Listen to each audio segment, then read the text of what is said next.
So what's up mga homies? So nandito na naman tayo sa Notorious Motorsports San Pedro branch. So nandito lang to sa San Pedro, Laguna. Lapit lang sa Southwoods Mall. Mga 5 minutes away. So yan, punta lang kayo dito kung gusto nyo magpa-exhaust. So sa likod natin ito, sa gilid pala natin, meron tayong bagong project. Honda Civic FD 1.8. So nilagay natin dito full exhaust system. So ngayong bagong taon, mababa yung presyo natin. So dahil gusto natin, masaya tayo lahat simula pa lang ng taon. So ito yung package na to. So package na to, nasa 25,000 exhaust. Sama na yung muffler, reso. So makikita nyo, ito yung muffler na nilagay natin. Ito ay Notorious Motorsports spoon-inspired muffler, spoon and one. So stainless yan. So punong-puno yan ng fiber sa loob. So hindi siya basta-bastang nauubos. Palaging buo yung tunog. Tsaka syempre matibay yan. Kasi gawang Notorious yan.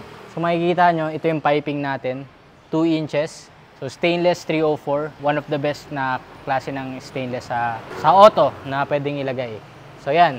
May resonator din tayo syempre. Of course, di tayo nagtatanggal yan. Kasi kung magtatanggal tayo niyan, mawawala ng back pressure, hihina yung takbo.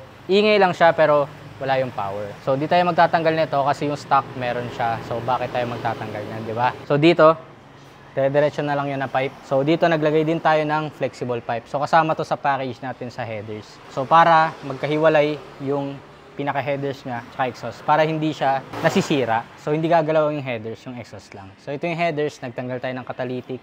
Alam nyo na yan, mas bibilis yung kotse, mas titipid, mas okay siya pagdating sa performance. So ngayon mga homies, pakinggan natin yung magiging tunog nito. So yun, nagpalit din tayo ng langis sa kotse ni Sir. So nilagay natin dito H-Tech Prime. So 5W40 ang viscosity niya. So ito tamang-tama lang to sa mga ganitong kotse. Yan. So kung gusto nyo magpa-change oil, meron din tayo dito maliban sa mga exhaust natin. So kung gusto nyo PMS, yan, Notorious Motorsports, punta na kayo dito.